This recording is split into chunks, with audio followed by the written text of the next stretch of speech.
22 जुन 2020 को दिन यसरी नै जिटिएको प्रयास अनि पहलमा उहाँहरूले एउटा टिस्टा अनि रङ्गीतको यस सङ्गममा यस बीच भागमा अवस्थित भएको ठाउँमा उहाँहरूले एउटा त्रिवेणी अस्पतालको पनि स्थापना गर्नुभयो दर्शकवृन्द।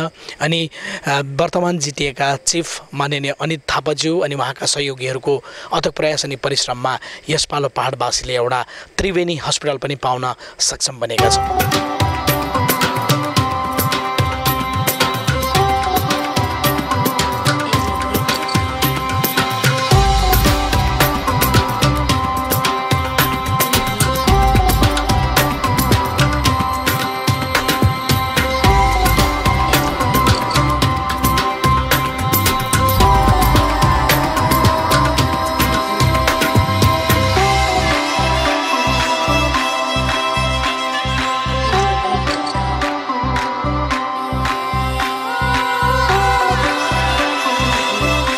यहाँ भ्यू पोइन्टमा आएका छौँ हाम्रा म्यानेजिङ डाइरेक्टर जफर अकिल, म अनिल लगायत हाम्रा क्यामराम्यान अमृत साशङ्कर अनि हाम्रो क्यामराम्यान फरदिन शेख साथै हाम्रा अति नै आदरणीय भाइ जसको गाडीमा हामी विभिन्न ठाउँहरूमा जाने गर्छौँ। अनि आज त्रिवेणी टिस्टामा पनि उहाँकै गाडीमा आएका छौँ, मिलन बराइलीज्यू।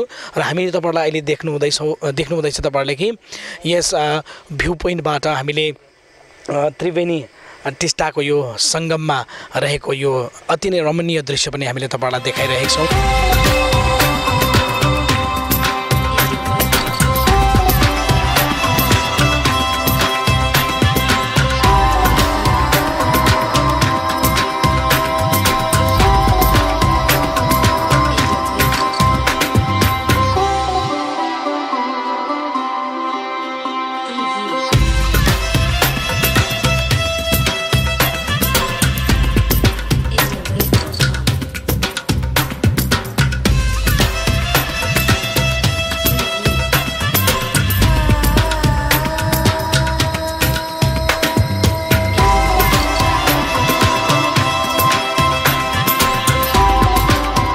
हामी केही क्षणमा नै यस त्रिवेणी हस्पिटलमा हामी पुग्नेछौँ अनि त्यहाँ पुगे पश्चात त्यहाँको सबै दृश्यहरू हामी तपाईँहरूलाई देखाउनेछौँ।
टिस्टा र रङ्गीतको सङ्गम स्थल त्रिवेणी जो है, विशेष गरी यो सबै धर्मको क्षेत्रमा पनि महत्त्वपूर्ण यो जग्गा र आज यो विश्वको जुन महामारी कोरोना भाइरस कोभिड-19देखि यो जुन नोबल संसारभरि नै यसले तल्का मचाइरहेको थियो है, यसमा हामी जिटिए क्षेत्रको वासीहरू पनि अछुत रहन सकेनौँ। त्यसले गर्दा यो हस्पिटलको महत्त्व भन्नुपर्नेमा सुरुवाती हिसाबमा टिस्टामा जब यो त्रिवेणीको टुरिस्ट लजलाई कोभिड हस्पिटल बनिन्छ भन्दाखेरि मान्छेहरू धेरै त्रासित पनि भए, अब फेरि के हुने हो भन्ने है। र पनि हामीले धेरै विचार विमर्श गरेर यहाँनिर एउटा कोभिड हस्पिटल हुनु जरुरी छ जिटिए क्षेत्रको निम्ति। सायद यो जिटिए क्षेत्रभरिको प्रथम कोभिड हस्पिटल यहाँ हिजो मात्रै हाम्रो उद्घाटन भयो र यो हस्पिटलले इन्टायर यो जिटिए क्षेत्रको जति पनि यदि कोही पनि हाम्रो पोजिटिभ हुन्छ भने यहाँ आएर त्यो सुविस्ता जुन पाउँछ र गभर्मेन्टले जुन एउटा सेटअप गर्ने जुन निर्णय लियो, हामीलाई लाग्छ यो 7 दिनभित्रमा जुन सरकारले निर्णय लिएर जिटिएको सहयोगमा बङ्गाल सरकारको जुन हेल्थ डिपार्टमेन्टले जुन निर्णय लियो यसको हामी टिस्टावासी इन्टायर जिटिए क्षेत्रको जनताको तर्फबाट स्वागत जनाउँदै हामीले धेरै यो दिनरात लगाएर जुन 1 महिनाको अन्तरालमा यो हस्पिटल बन्यो, टिस्टावासीको पनि त्यति नै सहयोग थियो। लोकलहरूको कोअपरेसनमा नै यो आज हस्पिटल सम्भव भयो है। र विशेष म टिस्टावासीको तर्फबाट बङ्गाल सरकारको मुख्यमन्त्री सुश्री ममता ब्यानर्जीलाई धन्यवाद दिन चाहन्छु। त्यसरी नै हाम्रो जिटिएका जो चेयरम्यान अनित थापाज्यूले जुन कोरोना भाइरसको निम्ति जिटिए क्षेत्रभरि नै जुन उहाँले फिल्डमा आएर काम गर्नुभयो र जनताको जुन हृदय जित्नु सफल हुनुभएको छ त्यसको निम्ति म टिस्टाको जनताको तर्फबाट उहाँलाई मुरी धन्यवाद टक्राउँछु। मेन हॉस्पिटल छोड़ के बाहर का कुछ कंस्ट्रक्शन का काम अभी भी चल रहा है, जैसे आपका किचन का काम, जो एडमिनिस्ट्रेटिव ब्लॉक जहाँ पर सुपरिटेंडेंट विथ ऑफिस रन होगा, उसके साथ स्टोर का ऑफिस, और मेन जो इम्पोर्टेंट चीज़ है जो बायोमेडिकल वेस्ट मैनेजमेंट। तो बायोमेडिकल वेस्ट मैनेजमेंट के लिए एक कलेक्शन रूम जहाँ पर बायोमेडिकल वेस्ट जहाँ पर जमा होगा, तो ये बायोमेडिकल वेस्ट का रूम ये जो हमने बताया अभी, और एक ट्रूनेट मशीन मिलेगा हॉस्पिटल को, जहाँ ट्रूनेट मशीन में हम लोग टेस्टिंग करेंगे, कोरोना टेस्टिंग करेंगे। तो मशीन के लिए as per standard operating procedure एक separate lab with biosafety cabinet, ये सब काम अभी चल रहा है। तो इसीलिए कल ओपनिंग हो गया, मगर हम लोग थोड़ा सा 2-4 दिन हम लोग डिले कर रहे हैं, क्योंकि काम एक बार ख़त्म होना चाहिए, नहीं तो मेन प्रॉब्लम जो है सोशल इश्यूज़, जितना वर्कर बाहर से आए काम कर रहे हैं, अगर एक पेशेंट एडमिट हो जाएगा तो वो तो काम छोड़ के चला जाएगा, तो ये हम नहीं चाहते। इसको तो सक्सेसफुली रन कराना है, तो इसीलिए जितना काम अभी बाकी है वो पहले कंप्लीट करके उसके बाद ही हम लोग पेशेंट एडमिट करेंगे। ये काम तो मैं तो 15 दिन हो गया।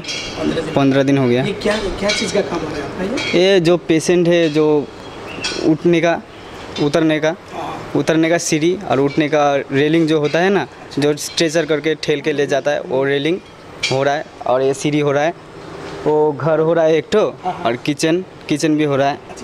ये हमको क्या काम बोलते हैं आपका? ये वालिंग का स्ट्रक्चर का काम बोलता है, लोहे का स्ट्रक्चर का काम। अच्छा, आपका कोई कंपनी से कर रहे हैं? हाँ, हमारी कोई कंपनी है। क्या है कंपनी का नाम? Company Rajesh industrial. Rajesh industries Siliguri से है। कब से आए आप इस इंडस्ट्री? ये इंडस्ट्रियल में आने का हमारा अभी 1.5 महीने का लगभग हो रहा है। 1.5 महीना। अच्छा, आपका कितना हुआ? मेरा 15 दिन हुआ। 15 दिन? हाँ 15 दिन। मैक्सिमम मेरा 2001 से है। 2001 से 19 साल तो हो गया। 19 साल हो गया। आपका? नहीं, मैं दूसरा काम करता था पहले, ये लॉकडाउन की वजह से मैंने ये काम करना पड़ रहा है। ओह, इससे आगे क्या करते थे आप? ड्राइविंग करता था मैं। ड्राइविंग करते थे? हाँ। कहाँ चलाते थे गाड़ी? हम सिलीगुड़ी में चलाता था। मतलब लोकल चलाते? लोकल। अच्छा, गाड़ी छोड़ दिया आपने? गाड़ी में अभी रिस्क ज़्यादा है। अच्छा। कमाई कम हो गया है, इसलिए हमको मजबूरी में ये काम करने वाला। पहले किए थे कभी आप? पहला एक्सपीरियंस है मेरा। अच्छा। मैं सब काम कर चुका हूँ। अच्छा, तो घर में कौन कौन है आपका? मैं और मेरा बीवी और मेरा लड़का है।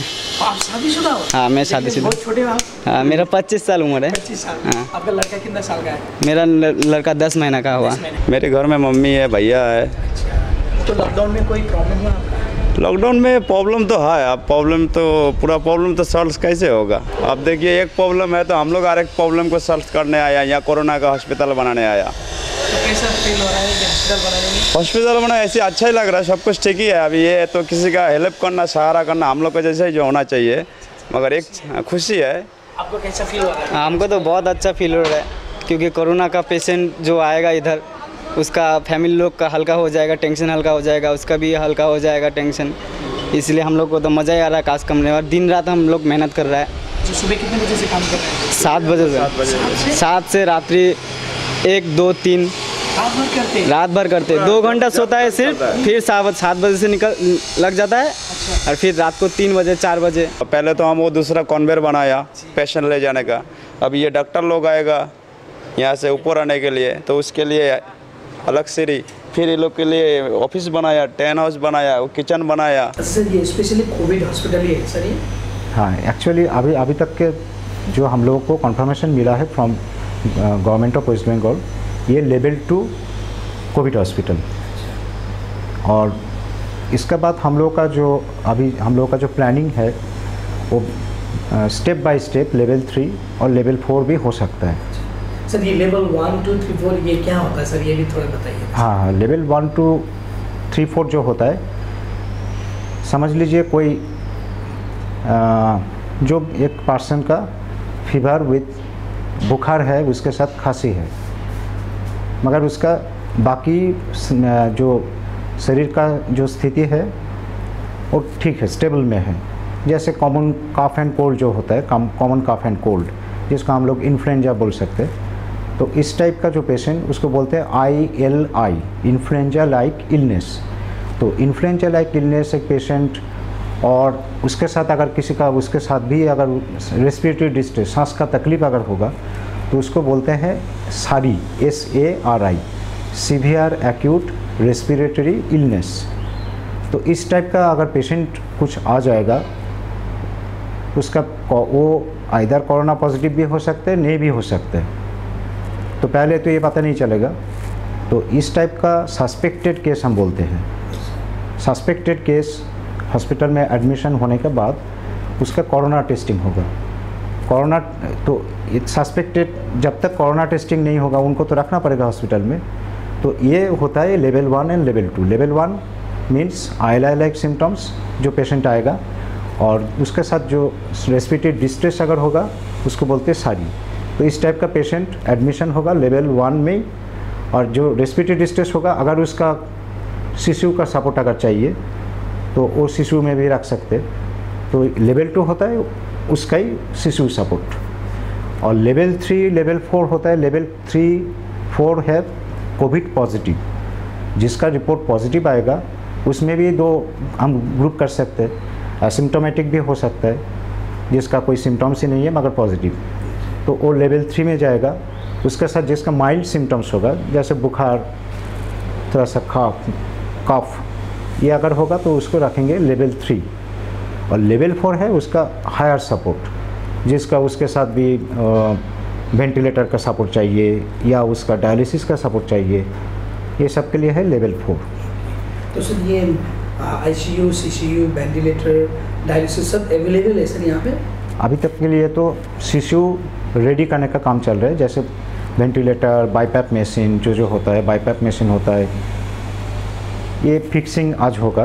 आज इंजीनियर लोग आएगा, कलकत्ता से आएगा, तो फिक्सिंग हो जाने के बाद आज ही मोटा मोटी रेडी हो जाएगा। अभी तो जो नॉर्मल वार्ड जो है, लेवल 1, लेवल 2 का जो normal ward, male ward, female ward, और लेवल 3 के लिए जो है मेल वार्ड, फीमेल वार्ड, ये सब ऑलमोस्ट रेडी। तो हम लोग पेशेंट तो हम एडमिशन करा सकते हैं। और वेंटिलेटर का सपोर्ट, ये इन्फ्यूशन पम्प, ये सब सेटिंग आज ही तो हो जाएगा।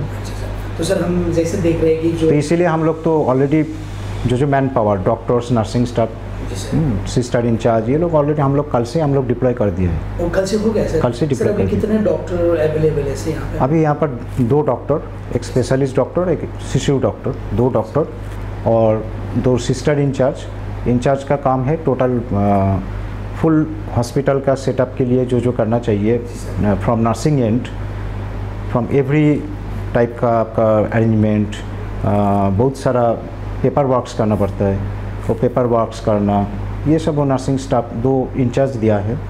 और बाकी है 6 नर्सिंग स्टाफ वार्ड में काम करने के लिए, सीसीयू में काम करने के लिए। सर तो फिर यहाँ पे वार्ड वे वगैरह, वो धाई क्या बोलते हैं ना सर हम लोग, उनका भी डिप्लॉय हुआ है सर? हाँ, उसके लिए तो through agency, security scavenging agency जो बोलते हैं हम लोग, आउटसोर्सिंग, ये सब आउटसोर्सिंग होगा। ये हॉस्पिटल का जो ये for this situation government GO है, गवर्नमेंट गाइडलाइन है, as per government guideline through agency ये डिप्लॉय होगा फ्रॉम GTN से। जुन यहाँनिर एपोइन्टमेन्टको कुरा छ है, क्याजुअल भए पनि कन्ट्र्याक्टमा भए पनि अहिले 100% नै टिस्टाको बेकारी भाइ बहिनीहरू जो पढे लेखा गरेर बसिरहेको छ उहाँहरूलाई हामी यहाँ अहिले इन्भल्भ गरिरहेका छौँ है। र अहिले कोरोना भाइरसको कारण हाम्रो नानीहरू, यस क्षेत्रको नानीहरू सबैजना नै अब अहिले घरमा आएर बसिरहेको छ, कामधन्दा छैन है। त्यसले गर्दाखेरि यो हस्पिटलले गर्दाखेरि टिस्टामा जुन बेकारी थियो कमसेकम 40जना भन्दा बढी नानीहरू यहाँ इन्भल्भमेन्ट छ अहिले।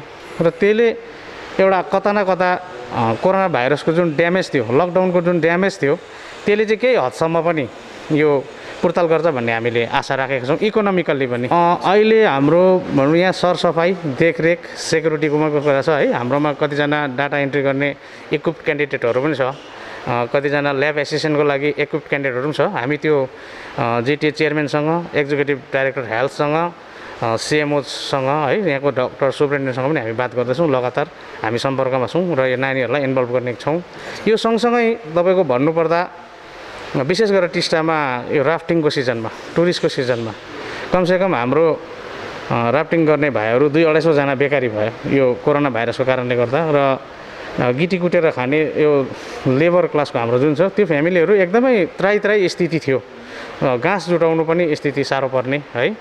त्यसले गर्दाखेरि जुन यो हस्पिटल बनिने जब भयो यहाँ धेरै प्रकारको कामहरू भयो, जस्तो तपाईँले अहिले देख्नुहुन्छ सडक निर्माण जुन हुँदैछ है, 1.5 किलोमिटर बाटोमा पनि हाम्रो गिटी कुट्ने मजदुर उहाँहरूले पनि यसमा मौका पाए, कामै गरेर केही न केही खाने मौका पाए। हाम्रो राफ्टिङमा बेकारी भएको भाइहरूलाई पनि हामीले यसमा इन्भल्भ गऱ्यौँ है। जो भाइहरू ग्रेजुएट गर्ने, MA गर्ने भाइहरूले पनि गिटी कुटेर, बलुवा ओसारेर वाल लगाएको, सडकमा ड्रेन बनाएको यो दृश्यहरू हामीले देख्यौँ है। हजुर, अब राफ्टिङले गर्दा सफर भइरहेको थियो है, उनीहरू सबै नै यसमा इन्भल्भ भएर केही हदसम्म यो प्रोजेक्टले, यो हस्पिटलले टिस्टाको इकोनोमिकमा पनि धेरै सुधार आएको हामीले अहिले महसुस गरिरहेको छौँ। आयस्रोत चाहिँ बनियो, खुसी नै हुनुहुन्छ। यसको निम्ति चाहिँ म विशेष गरेर GTA का हाम्रा चेयरम्यान श्री अनित थापाज्यूलाई विशेष टिस्टाको जनताको पक्षबाट धन्यवाद टक्राउँछु। मेरो चाहिँ HA-मा हो, हस्पिटल एटेन्डरको लागि चाहिँ मैले इम्प्लोयरको काम पाएको छु। मैले चाहिँ फर्स्टमा चाहिँ NHPC-मा गर्दै थिएँ, रम्बीमा गर्दै थिएँ। अझ 1 इयर जस्तो भयो होइन, बन्द त भएको छैन, मैले नै छोडेको 1 इयर जस्तो चाहिँ भयो। खुसी लागिरहेको छ है, कता कताको टाढोको पेसेन्टहरू आउँछ, उनीहरूलाई केयर दिएर आफ्नै गाउँको केटाकेटीलाई अब बचाउनु पाउँदाखेरि आफूलाई प्राउड फिल भइरहेको छ। अब फर्स्ट अफ अल त हाम्रो गाउँ समाजको अङ्कलहरूलाई थ्याङ्कफुल गर्छु है। अब उनीहरूले यस्तो अब गाउँमा यो हस्पिटल बनाउनुमा अब हामीलाई सहायता गर्नुभयो। यो हस्पिटल भएर चाहिँ हामीले अब काम पायो है। अब सबैलाई थ्याङ्क यू भन्छु। अन्त जो अब पार्टीको ठुलो हुनुहुन्छ उनीहरूलाई पनि थ्याङ्क यू भन्छु। अब यत्रो बेकारीहरू बसिरहेको थियो, उनीहरूको केही न केही चाहिँ अब समस्याको चाहिँ अब समाधान भयो भन्छु। हाम्रो चेयरम्यान GTA को चेयरम्यानलाई पनि थ्याङ्कफुल भन्छु है। अब अझ अनित थापाज्यूलाई पनि सरले नगरिदिनु भएको भए हामीले यहाँ काम पाउँथेन। हामी यति 42 जना एम्प्लोयरकोबाट चाहिँ थ्याङ्कफुल गर्छु सरलाई। हजुर, डिफ्रेन्ट युनिटमा, डिपार्टमेन्टमा हामी 42 जना चाहिँ लागेको छ। हजुर, पेसेन्टलाई केयर दिनुपर्छ। हामीले हिजोदेखि चाहिँ जोइनिङ गरेको, त्यो 8 आवर्सको टाइमिङ भनेको छ, त्यो त कन्फर्म भएको छैन होइन। भन्नुपर्दाखेरि चाहिँ है, अहिले अब हामी चाहिँ पर्मनेन्ट पाराले चाहिँ आएको छैन, अब कन्ट्र्याक्ट बेसिसको तर्फबाट आएको छ होइन। अब हामी यस्तो रिस्कमा काम गर्दैछ, कोभिड हस्पिटल भने सबैजना डराउँछ। अब कोभिड भएको पेसेन्ट भनेपछि फ्यामिलीले पनि दूर गर्छ। त्यो हस्पिटलमा चाहिँ हामी एउटा एम्प्लोयर भएको भएर आएको छ। अब हामी सेवा गर्नु आएको, त्यो अब स्यालेरी बेसिस कि होइन। तर अब यो 1 इयरको कन्ट्र्याक्ट, 2 इयरको कन्ट्र्याक्ट भन्छ, सपोज यो हस्पिटल उड्यो भने त अब हामीलाई पनि त त्यसमा त केही छैन। त्यसको लागि चाहिँ अब चेयरम्यान सरले है अब कसैले के गरिदिनुहुन्छ कि होइन अब हामी यहाँ त अब 1 इयरको लागि आयो बादमा भरे कहीँ गएर केही काम पाएन भने अब कतिजना काम गर्नेहरूले छोडेर आएर यहाँ जोइन गरेको छ अब त्यसको लागि चाहिँ के समाधान हुन्छ भनेर चाहिँ त्यही सोचेको आशा राखेको छ मम्मी पनि एउटा हस्पिटल स्टाफै हुनुहुन्छ मलाई पुरा हौसला दिएर चाहिँ अब जोइन गर त्यो पेसेन्ट आउँछ भन्ने पनि छैन कसैको फ्यामिली त राम्रो भएर जान्छ भनेर चाहिँ मलाई जोइन गर्नु लाउनु भएको त्यसमा मलाई पनि के छैन म पनि जी जान धेरै काम गर्छु भनेर चाहिँ सोचेको छ हजुर मलाई कसैको कर कापमा जोइन गरेको चाहिँ होइन मैले हजुर मैले मेरो फ्यामिली सबैकोबाट नै अब पर्मिसन पाएर जोइन गरेको है अब हजुर अब त्यो 1 इयरको कन्ट्र्याक्ट बाद होइन अब यत्रो एम्प्लोयर लगाएको छ 42 जना होइन उनीहरूलाई चाहिँ के समाधान होस् भनेर चाहिँ अब 2 हात जोडेर भन्छु कन्ट्र्याक्ट बेसिसमा नै चल्नेछ यो फर्स्ट फेज है 1 वर्ष 6 महिना जति चल्छ किनभने यो हस्पिटल अहिलेसम्म पर्मानेन्ट हस्पिटल होइन कोभिड हस्पिटल मात्रै अहिले टेम्पोरेरीको हिसाबमै भइरहेको छ र यसलाई चाहिँ हामी टिस्टाको जनताको पक्षमा अथवा टिस्टा पार्टीको पक्षमा हामी यसलाई चाहिँ पर्मानेन्ट हस्पिटल हुनुपर्छ भन्ने डिमान्ड पनि राख्छौँ है यो डिमान्ड विशेष गरेर राज्यका मुख्यमन्त्री सुश्री ममता ब्यानर्जीलाई अनि हाम्रो जिटिए चेयरम्यान अनित थापाज्यूलाई पनि हामी राख्छौँ योभन्दा अगाडि चाहिँ मैले चाहिँ अब अलिकति एनएसपिसीमा पनि म गर्छु हो र यता हलिडेजको कामहरू पनि म गर्दैछु अब यो चाहिँ तपाईँको के हो भन्दाखेरि चाहिँ एउटा कुनै पनि बेकारी भाइ बहिनीहरूलाई आफू एउटा के भन्नु त्यो सेक्योर हुनु जो पनि चाहन्छ होइन तर यहाँ चाहिँ अब सबैजनाले एप्लाई गरेर एप्लाई चाहिँ प्रिन्सिपल सेक्रेटरीलाई गरेको होइन अहिले बादमा आएर कुरा सुन्दाखेरि चाहिँ यो चाहिँ अहिले कन्ट्र्याक्ट बेसिसमा चाहिँ चलाउने रहेछ उहाँको रेटहरू सेलेरीहरू सबै हामीले बुझेको छ अब एभ्री 1 इयर यो कन्ट्र्याक्ट टेन्डर हुन्छ 3 इयर्समा पनि हुनसक्छ होइन अन्त अब यहाँ हाम्रो चाहिँ के छ भने चाहिँ यदि अब डिपेन्ड चाहिँ हस्पिटलमाथि छ यो हस्पिटल कन्टिन्यू हस्पिटलै रह्यो भने चाहिँ अहिले त यो कन्ट्र्याक्ट बेसिस चाहिँ गयो भने यो चलिबस्छ तर इफ यो हस्पिटल चाहिँ अब यो क्लोज भयो भने चाहिँ कन्ट्र्याक्ट पनि उड्छ होइन अन्त यो यहाँ गर्ने भाइ बहिनी हाम्रो चाहिँ फ्युचर के हुन्छ अब त्यहाँदेखि उता चाहिँ एक्चुअली मेरो चाहिँ अब हस्पिटल एटेन्डेन्टमा नाम आएको थियो तर अहिले मैले सेनिटाइजरपट्टि म गएको छु होइन काम अब हाम्रो सुरु छ अहिले अब त्यही त बेकारी समस्याको चाहिँ अब यो यदि अब फ्युचरमा इन फ्युचर यो राम्रै भयो भने त समाधानै भएर जान्छ यो पर्मानेन्ट रह्यो भने चाहिँ बेकारी सल्भ हुन्छ अब 1 इयर 2 इयरमा यो बन्द भयो भने चाहिँ यो बेकारी हामी भाइ बहिनीहरूले चाहिँ के गर्नुपर्ने इफ हामीलाई गभर्मेन्टबाट एपोइन्टमेन्ट आएको भए त हामीलाई नेक्स्ट अर्को गभर्मेन्टतिर पनि ट्रान्सफर गर्नु सक्थ्यो तर यो त कन्ट्र्याक्ट बेसिसमा जाँदैछ कन्ट्र्याक्ट बेसिस पनि कन्टिन्यू भइरह्यो भने पनि प्रब्लम छैन यो एउटा सेटअपले चाहिँ डल्लै सिक्किम है एउटा सुपर स्पेसल हस्पिटल जुन हामी सिलगढीसँग डिपेन्ड छौँ है र यो हाइवेमा जुन प्रकारले एक्सिडेन्टहरू केसहरू हुन्छ धेरैजनाको लाइफ सेभ हामी गर्न सक्छौँ किनभने इमर्जेन्सी केसमा सिलगढी लाँदा लाँदै बाटोमा धेरै घटनाहरू घटेको हामीलाई अनुभवहरू छ यो NH10 मा धेरै एक्सिडेन्टहरू हुन्छ यो राफ्टिङको सिजनमा धेरै एक्सिडेन्टहरू हुन्छ र जुन यो लाइफ सेभिङ इक्विपमेन्टहरू छ यहाँ है आइसियुहरू जुन डायलिसिसको कुरा छ है कालेबुङ डिस्ट्रिक्टभरिमा सायद यहाँ मात्रै हुन्छ अब त्यसले गर्दाखेरि दार्जिलिङमा पनि हुँदैछ दार्जिलिङमा अस्ति हामीले डिस्कस गर्दाखेरि झन्डै 120 लिटर पानी लाग्दो रहेछ दार्जिलिङमा पानी किनेर गर्नुपर्छ वेयरएज यहाँ हामीले गर्दाखेरि यो पानी पनि हामीले धेरै सस्तोमा किन्नु पर्दैन पाउँछौँ है त्यसले गर्दा यहाँको वेदर जुन छ सबै मेसिनहरू है दार्जिलिङ र कालेबुङमा त्यो मेसिन चल्नु सक्दैन ड्याम्प हुन्छ जाडोको टाइममा ठन्डाको टाइममा तर त्रिवेणीको वेदरमा चाहिँ सबै मेसिनहरू पनि चल्ने हामीले बुझेका छौँ त्यसले गर्दा यसलाई चाहिँ पर्मानेन्ट हस्पिटल बनाउनुपर्छ जसले चाहिँ जिटिए क्षेत्र सँगसँगै डल्लै सिक्किमलाई पनि यसले कभर गर्न सक्छ र यसलाई चाहिँ पर्मानेन्ट गरिदिने हाम्रो विशेष अनुरोध यो सम्बन्धित विभागलाई हामी गर्छौँ लेवल 3 तक तो एकदम स्मूथली चलेगा मगर इससे बाद अगर बहुत सारा क्रिटिकल केस अगर हो जाएगा तो हम रेफर करेंगे नहीं तो ये अभी का जो हम लोग देख रहे हैं जो सिचुएशन जो देख रहे हैं मोस्टली माइल्ड सिम्टम्स और एसिम्टोमेटिक ये ज़्यादा आ रहे हैं और ये जो हॉस्पिटल ये टोटल ये कवर करेगा कैटर करेगा फुल जीटी एरिया इसमें Kalimpong district Darjeeling district full जो जीटी एरिया है फुल एरिया के लिए हॉस्पिटल डेडिकेटेड हॉस्पिटल तो ये फुल फंक्शनल हो जाने के बाद जो अभी हम लोग जो रेफ़र करते हैं कालिम्पोंग हॉस्पिटल से या कार्सियांग दार्जिलिंग से जो रेफ़र होके जाता है चांग या दिशान ये सिस्टम भी बंद हो जाएगा टेस्टिंग के लिए जो स्वाब टेस्ट होता है वो टेस्टिंग भी होगा इनिशियली आप जो बोल रहे हैं आपको जैसे ट्रूनेट मशीन बायोसेफ्टी कैबिनेट या लैब उसके साथ लेबोरेटरी एज़ पर नॉर्म्स वो बनाने के लिए जो इधर का काम कर रहे हैं वो लोग बोल रहे हैं मिनिमम 1 वीक लगेगा, तो वो टाइम तो उन लोग को देना पड़ेगा। मगर इसके लिए हॉस्पिटल रनिंग बंद नहीं होगा। अभी जो सिस्टम है, जैसे हम लोग कर्सियंग, दार्जिलिंग या कालिम्पोंग हॉस्पिटल में जो सिस्टम अभी चालू है, एक पेशेंट अगर एडमिट हो जाएगा उसका बेड साइड ही स्वाब कलेक्शन हो जाएगा, और स्वाब कलेक्शन करके फॉर द टाइमिंग हम लोग मेडिकल कॉलेज में भेजेंगे जहाँ पर टेस्टिंग अभी हो रहा है। फुल नॉर्थ बंगाल डिस्ट्रिक्ट का ही हो रहा है, फुल नॉर्थ बंगाल स्टेट जितना डिस्ट्रिक्ट है मेडिकल कॉलेज में हो रहा है, तो सिस्टम चालू रहेगा। ये हॉस्पिटल रन करने के लिए Truenat is not mandatory. Truenat machine होने से क्या होगा, विद इन फ्यू आवर्स हम लोग का एक स्मॉल अमाउंट ऑफ सैंपल का टेस्टिंग मुझे रिपोर्ट मिल जाएगा, इसीलिए Truenat machine.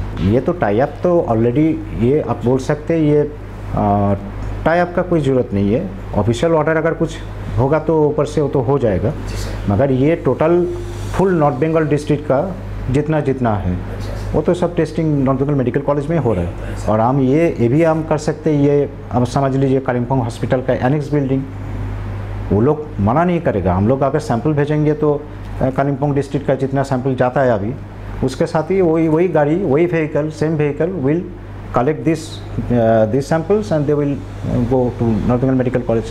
There will not be any issues. तो सर टेक्नीशियन भी आएंगे सर यहाँ पे?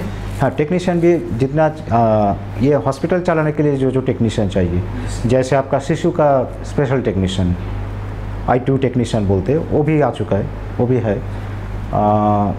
एक्सरे अगर कराना है, एक्सरे के लिए पोर्टेबल एक्सरे मशीन दिया है, तो एक्सरे मशीन चलाने के लिए भी टेक्नीशियन आ चुका है। तो सर टोटल बेडेड कितना हुआ सर अभी बेड का हिसाब टोटल है 100 बेडेड हॉस्पिटल, उसमें 6 डेडिकेटेड फॉर शिशु, 6 बेड है फॉर शिशु, बाकी 94 डिवाइडेड इनटू 2 लेवल में। इसमें आपका मेल वार्ड में मैक्सिमम बेड है, फीमेल वार्ड में कम है। तो सर अभी देखिए कोई यहाँ पे पेशेंट आएगा तो कल या परसों, तो उन लोगों के लिए जो वो भोजन का व्यवस्था वगैरह वो भी यहीं पे होगा क्या सर? इसके लिए तो एक diet contractor employment, diet contractor engagement होगा थ्रू GTL। तो डाइट कॉन्ट्रैक्टर ही डाइट सप्लाई करेगा, वो डाइट सप्लाई करेगा for all category of staff, for health personnel और इनके साथ वो पेशेंट के लिए भी। र यो टोटली गभर्मेन्ट सेटअप भएकोले गर्दाखेरि यसमा खर्च पनि धेरै कम्ती हुन्छ र गरिबभन्दा गरिब जनताले पनि यसको उपभोग गर्न सक्छ। पेसेन्ट 1-2 तारिकदेखि हामी राख्न सक्ने सम्भावना छ, 1-2 तारिकदेखि चाहिँ हामी राख्न सक्छौँ, किनभने टोटली स्टाफ मोबिलाइजेसन अहिले भइरहेको छ, सेटअपको कामहरू चलिरहेको छ। ये हॉस्पिटल में जो काम करेगा उसके लिए ड्यूरिंग ड्यूटी आवर्स में PPE पहन के ही ड्यूटी करना पड़ेगा। पर्सनल प्रोटेक्टिव इक्विपमेंट जो है वही पहन के ड्यूटी करना पड़ेगा। ड्यूरिंग ड्यूटी आवर्स वो PPE पहन के ड्यूटी करना पड़ेगा। वो आपको डॉक्टर भी हो सकते हैं, वो स्कैवेंजिंग स्टाफ भी हो सकते हैं, स्वीपर भी हो सकते हैं, उनको PPE पहन के, या security staff, even driver also, सभी को PPE पहन के ड्यूटी करना पड़ेगा। सर ये गवर्नमेंट प्रोवाइड करेंगे ये PPE आप सब? ऑलरेडी प्रोवाइड कर चुका है। जो है आपका ये हॉस्पिटल गवर्नमेंट हॉस्पिटल, तो जो जितना कंज्यूमेबल्स जो है, जो मेडिसिन से लेके अदर कंज्यूमेबल्स जो है गवर्नमेंट से सप्लाई हो रहा है। पेशेंट ही ओनली आएगा, पेशेंट के साथ कोई पार्टी नहीं अलाउड नहीं है। डिस्चार्ज जब होगा कॉन्टैक्ट नंबर रहेगा, कॉन्टैक्ट नंबर में वो पार्टी को इन्फॉर्म कर देंगे, अगर कुछ ज़रूरत है तो वो आ सकते हैं, मगर गेट का अंदर कोई पार्टी अलाउड नहीं है। मोबाइल भी प्रोवाइड करेंगे, कीपैड मोबाइल, जिसमें वो घर के साथ वो बात भी कर सकते हैं। और एवरी रूम में आप देखिएगा, एवरी रूम में इंटरकम भी है। नहीं, पेशेंट का कोई पैसा नहीं लगेगा, all will be provided from government and all is free of cost, including transport also. Transport भी डेफिनेटली वो आपका ही मतलब डिपार्टमेंट के डेफिनेटली यो 2004देखि हामी चाहिँ यहाँ बसेको। हजुर, घर बस्नु सबै हाम्रो यही हो। हजुर, हाम्रो हामी मेरो घरको मात्रै 7 परिवार छौँ हामी जम्मा यहाँ। अहिले हामी 2004देखि 4टा दोकान हो। हजुर, अब रेस्टुरेन्ट जस्तै हो। अरू समय पनि पूजा गर्ने, यो राफ्टिङ खेल्ने, यो तपाईँको माछा मार्नेहरू, क्याम्पिङ गर्नेहरू, टुरिस्ट क्याम्पिङहरू हुन्छ, अन्त सुटिङहरू पार्टी पनि आइबस्छ। अब हजुर, यो राम्रै कुरो हो।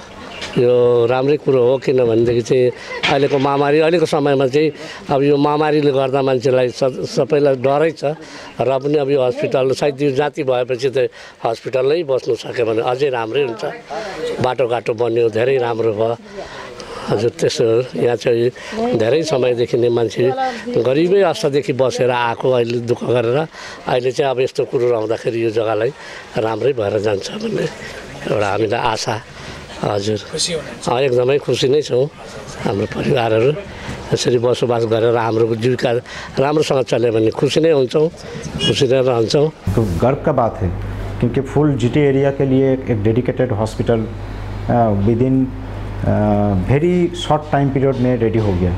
विद इन 1 मंथ में ये तो पहले तो एक लॉज टाइप का कुछ था हाँ, तो विद इन 1 मंथ में उसको कन्वर्ट करके एक हॉस्पिटल बन गया। ये तो बहुत गर्व का बात है और फुल जीटी एरिया का जितना जितना जो आदिवासी लोग जो है उनके लिए भी एक गर्व का बात है। मगर ये hospital proper strict rules and regulation maintain करके चलाना होगा। कोरोना के लिए डरने का कोई बात नहीं है, हो सकता है हम भी पॉजिटिव हो सकते हैं, हम भी पॉजिटिव क्योंकि हम लोग डॉक्टर है, इतना हम लोगों का मिक्सिंग होता है ऑफिशियल वर्क से लेके हॉस्पिटल के साथ इतना मिक्सिंग होता है, हो सकता है हम भी पॉजिटिव है मगर हम तो एकदम नॉर्मल आदमी की तरफ ही है। अगर आपका कोई सिम्टम्स अगर आएगा डरिए मत, गवर्नमेंट हॉस्पिटल में आइए, आपका टेस्टिंग होगा, आपका जितना जितना ट्रीटमेंट करने का चाहिए वो भी होगा और ये इसके लिए गवर्नमेंट ये सब सोच रहा है जितना होगा। अभी तो सेफ होम भी बन गया गवर्नमेंट की तरफ से, जिसका जो पॉजिटिव है अगर उसका कोई एसिम्टोमेटिक है, एसिम्टोमेटिक पॉजिटिव तो घर में भी रह सकता है अगर उसका प्रोविज़न है। अगर प्रोविज़न नहीं है तो उसके लिए भी गवर्नमेंट सोच के रखा है सेफ होम, जहाँ पर उन लोग रहेगा, उन लोगों का देखभाल करेगा, वो मेडिकल टीम भी जाएगा और उसके साथ मेन जो होता है आपका बेसिक रिक्वायरमेंट्स, खाने का चीज़ प्रॉपर टाइम में होना चाहिए, प्रॉपर टाइमिंग में खाना देना चाहिए, उनका कुछ अगर सिम्टम्स होगा उसका ट्रीटमेंट होना चाहिए। हाँ, तो ये लिए तो गवर्नमेंट तो बहुत सारा प्लानिंग, बहुत सारा सिचुएशन ये सब सिस्टम चल रहा है। तो इसी हिसाब से ये हॉस्पिटल उन लोगों के लिए कि भी एक वन टाइप ऑफ मैंने गिफ्ट बोल सकते हैं, अच्छा gift for to fight against Covid. र यो त्रिवेणी चाहिँ एक दिन हामीले सोचेको थियौँ टुरिज्ममा भइदियो भने चाहिँ अझै राम्रो हुने थियो है। सिक्किम, दार्जिलिङ, कालिम्पोङलाई डल्लै एउटा जुन यो जग्गा छ यसको महत्त्व छ है, धार्मिक पर्यटन हिसाबमा चाहिँ यसलाई अगाडि बढाएर सधैँभरि टुरिस्ट आउने एउटा स्थल हामीले बनाउनु सक्नुपर्ने थियो, तर आजसम्म सम्भव भएन है। घिसिङकै पालोमा यो बिल्डिङ बन्ने पनि यसको सठिक उपभोग भएको थिएन है र अब चाहिँ लाग्छ यस बिल्डिङको चाहिँ सठिक उपभोग भएको हामीले महसुस गरेको छौँ। कोरोनासँग हामी नडरौँ, अब कोरोनासँग हामी लड्नुपर्छ। यो जुन स्थिति अहिले आयो संसारको, त्यसले गर्दाखेरि हामी यही आशा गर्छौँ यदि कोही पनि हाम्रो जिटिए क्षेत्रको कोरोना पोजिटिभ भाइरसले भेटेर सङ्क्रमित भयो भने टिस्टाको त्रिवेणीमा चाहिँ आउनुहोस्, तपाईँहरू जाति हुनुहुन्छ, यो चाहिँ हामी ग्यारेन्टीको साथ भन्न सक्छौँ। र यहाँको जुन एउटा इन्भाइरोमेन्ट छ है, बिमारीहरूलाई है, हाम्रो आफ्नै पना यहाँ छ, हाम्रै आफ्नै स्टाफ छ, हाम्रो आफ्नै भाषा जुन हामी सिलगढी जाँदा फेस गर्नुपर्छ त्यो असुविधाहरू हुँदैन। र यहाँको प्राकृतिक जुन दृश्य र यहाँको एउटा दैविक शक्तिले पनि आदि बिमारी चाहिँ जाति भइसकेको हुन्छ र यहाँ आएपछि तपाईँहरू एकदमै निको हुन्छ भन्ने हामीले आशा राखेका छौँ। Prevention is better than cure. तो प्रिवेंशन के लिए आपका सोशल डिस्टेंसिंग एकदम स्ट्रिक्टली मेंटेन करना पड़ेगा और मास्क पहनना होगा और आपका हैंड वॉश के लिए आपका हैंड रब नहीं चाहिए, आपका सोप वाटर ही काफ़ी है। सोप वाटर से जितना बार होगा आप हाथ धोइए और मास्क पहनिए, प्रिवेंशन के लिए ये 2 चीज़। और इम्यूनिटी पावर बढ़ाने के लिए आपका टाइम पर खाना होगा, ग्रीन वेजिटेबल्स या विटामिन सी जिसमें ज़्यादा होता है, इस टाइप का कुछ फ्रूट्स, लेमन, आमलकी, ये अगर आपका डेली रूटीन में अगर होगा तो वो आपका एक इम्यूनिटी पावर बूस्टिंग होगा। और बाकी अभी जो मेडिसिन के लिए प्रोफाइलेक्टिक मेडिसिन के लिए जितना जितना आ रहा है, जैसे एलोपैथिक मेडिसिन कुछ है जिसका ये तो अभी तो रिसर्च चल रहा है, तो अभी कंफर्म अभी तक तो वैक्सीन भी नहीं निकला है प्रिवेंशन के लिए। मेडिसिन, प्रॉपर मेडिसिन क्या है, ये तो रिसर्च तो चल रहा है अभी ऑल ओवर वर्ल्ड। कुछ हम लोग का जो गाइडलाइन जो ICMR से आ रहा है, हम लोग सेंट्रल इंस्टीट्यूट ICMR से जो आ रहे हैं, वो भी हम लोग इम्प्लीमेंटेशन कर रहे हैं। जैसे एलोपैथिक मेडिसिन जो है hydroxychloroquine tablet for prophylaxis for health care worker, mainly health care worker जो मोस्टली एक्सपोज हो जाएगा, उन लोग को प्रिवेंशन के लिए प्रिवेंटिव मेडिसिन हाइड्रोक्सीक्लोरोक्विन वो भी हम लोग दे रहे हैं। और कुछ अभी होम्योपैथिक मेडिसिन भी कुछ है जो अकॉर्डिंग टू देयर जो सजेशंस ये भी काम कर रहे हैं। हाँ, तो ये सब तो डे बाय डे चेंज होगा, मॉडिफिकेशन होगा। तो ये जब गवर्नमेंट का गाइडलाइन आएगा हम लोग को फॉलो करना होगा, स्ट्रिक्टली उसको ही फॉलो करना होगा।